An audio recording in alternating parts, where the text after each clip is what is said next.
On my 5th place, I've got PageStream from Sublogic. PageStream is a desktop publishing, a DTP program for the Amiga computer. And it's for making stuff for print.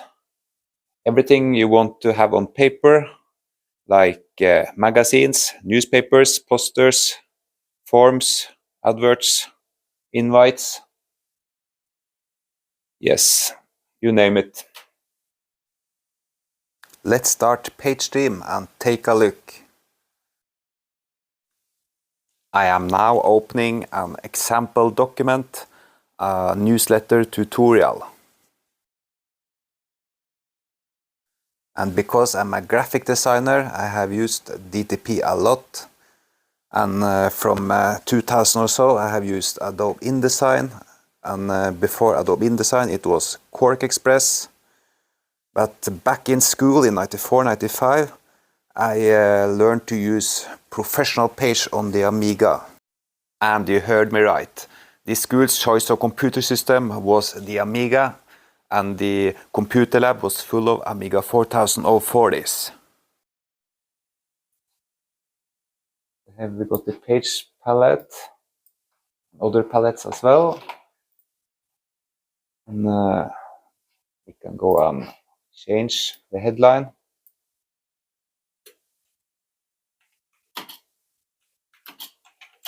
Amiga is the best.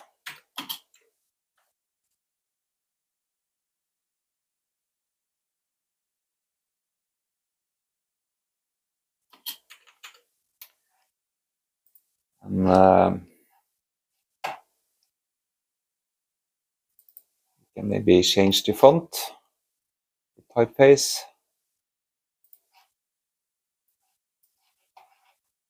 See what we have here.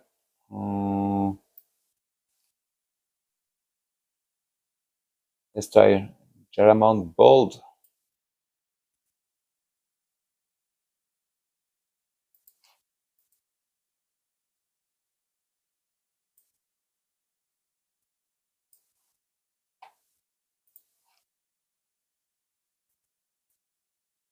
Maybe insert some text. Dummy test. Latin dummy text.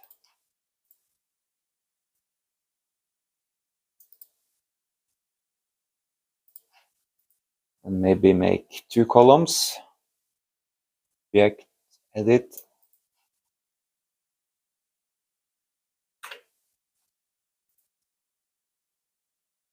And one thing that was a bit unusual about PageStream was that it had a lot of drawing tools built in for vectorized illustration, because most desktop publishing programs they relied on using a separate program for drawing.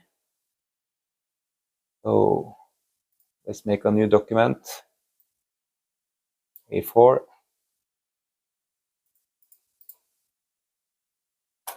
Maybe place graphic, computer art, Star LC100 printer, Adobe Illustrator.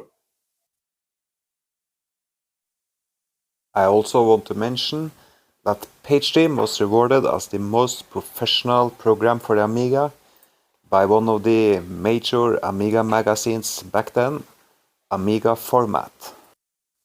That's it for PageStream. On my 4th place, I've got ShapeShifter by Christian Bauer. ShapeShifter is a multitasking, software-only Macintosh emulator that makes your Amiga able to run Mac OS up to version 8.1. 8.1 is the last version that supports the Motorola 68000 series of processors that both Macintosh and Amiga used. And because Amiga used the same main processor as the Mac, you get a performance ratio of about 1:1 for what Amiga hardware you actually have. And I have to admit, I used this a lot back in the 90s, so I could run programs that didn't exist for the Amiga. I'm a graphic designer, so it was very practical for me that I could run programs like Quark Express, Adobe Illustrator, and, as I have just started, Adobe Photoshop. I'm now going to load a couple of images just to show you that it actually works. For hard drive, I'm just using a hard file on an Amiga partition, but you can also use a dedicated hard drive or partition. And if you got a SCSI controller, you can use a real Macintosh hard drive. And of course, it also supports CD-ROM. And you can, of course, run games as well. So I'm now going to quit Photoshop. Max had some games that was not released for the Amiga or was not released before much later, like Wolfenstein 3D, Doom and Doom 2. And back then, just like now, I was lucky enough to have an accelerator board, a 68060, in my Amiga 4000, so those games ran just fine. A game that was never released for the Amiga was Flight Simulator 4, so I was thinking we could take a look at that.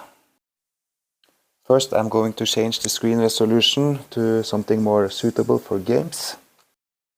I have now changed the resolution of the Macintosh emulator to 640 by 480 because that works a lot better for games. And I'm in demo mode for Flight Simulator 4. Chicago Tour, Manhattan Tour. And as you can see, it fully multitasks with the Amiga.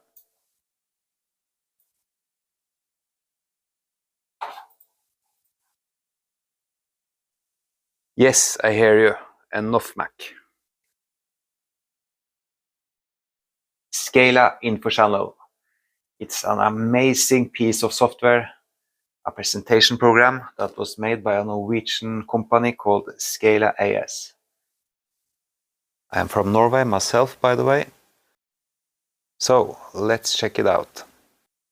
This is the main screen. Let's go and load an example script. I used Scala quite a bit in my jobs in the latter half of the 90s. For a while, I worked with InfoChannel systems that was installed on cruise ships. It could be up to 5 Amiga 4000 tower computers connected in a serial network.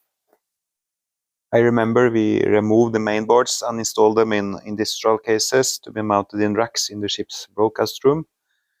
I'm sad to say, but the Amiga 4000 tower cabinets and power supplies and all this stuff was just thrown away. Later, I had a job where I created content for InfoChannel systems in shopping malls. They were running on PCs, but we still had some clients that still ran Scala on Amigas, like Torn, that was a chain of electronic stores that still had their Amiga 2000s running. Enough bubble, back to main screen. Switch to list view, and let's take a look at transitions. And these transitions run smooth in real time, thanks to Amiga's custom coprocessors for graphics. I have now selected a transition called Wallpaper South.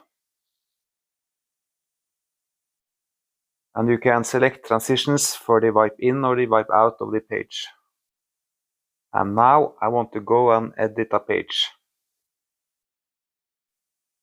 And here you can add graphics, animations, text, sounds, symbols, icons, and also buttons for interactivity if you are making an information kiosk or something like that. And the user interface uses the Amiga's unique feature to have separate screens displayed at once.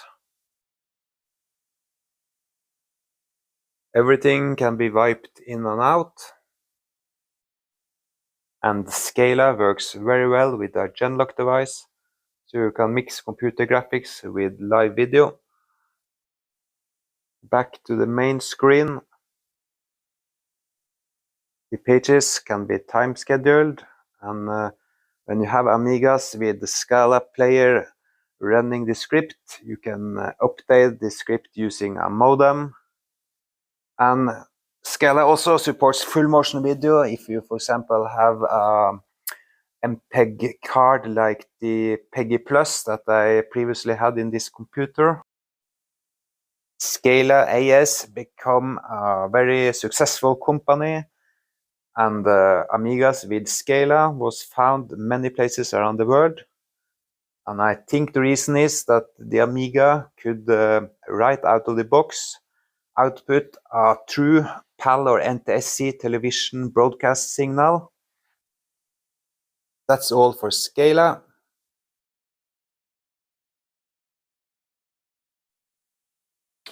On my second place, I got TVPaint from TechSoft. I believe it was a French company, and TVPaint is a professional 24-bit painting program. And to get the most out of it, you also need a pressure-sensitive drawing tablet.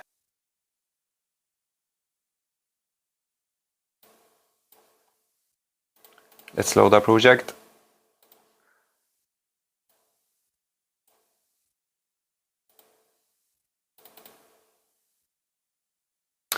And it uses layers.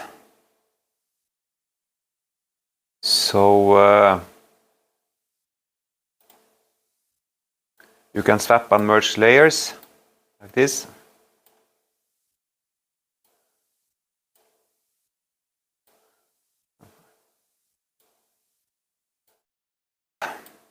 But in opposite to Photoshop, this software was more directed at freehand drawing and less on manipulation, photo manipulation. And you also got a swap screen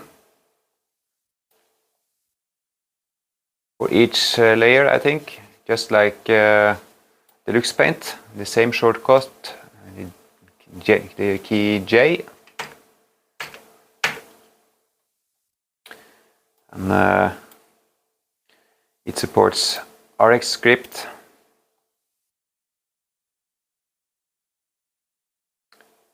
So let's try glass one there. And it renders some glass balls. To show you more of TVPaint, I will now run a demo where the authors has recorded all the actions performed while they are drawing in real time. And the recordings are played back using TVPaint Player.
That's all for TVPaint.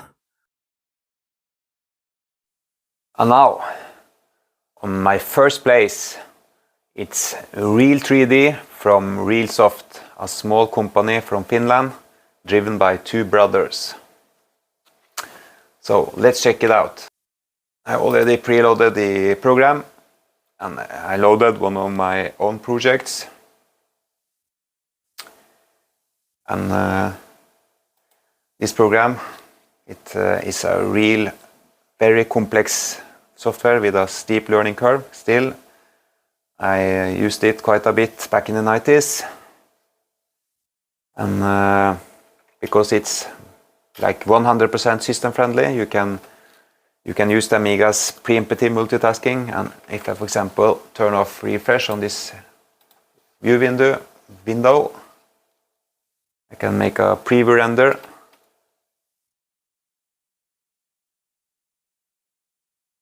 At the same time, I can continue to work. The program will not lock up.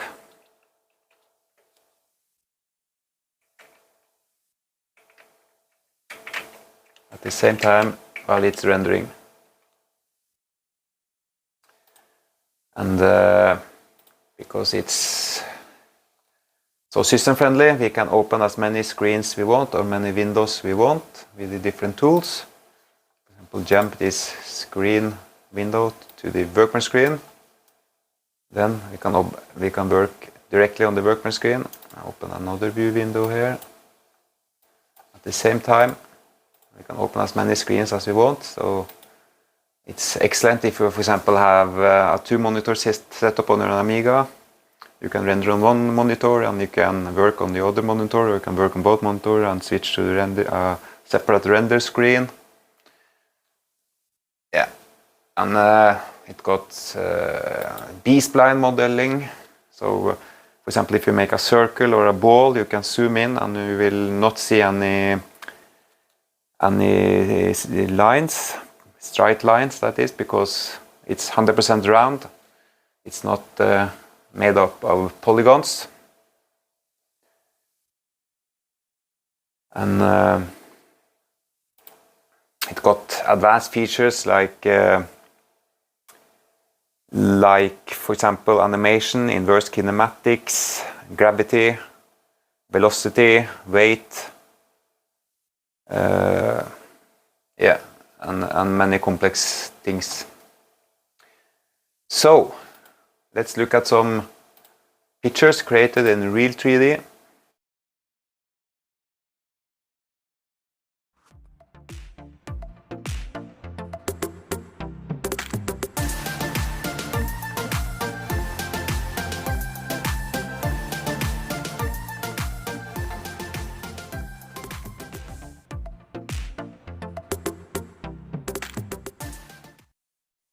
This picture, Spilled Boing, was something I made when I revisited Real 3D a few years ago.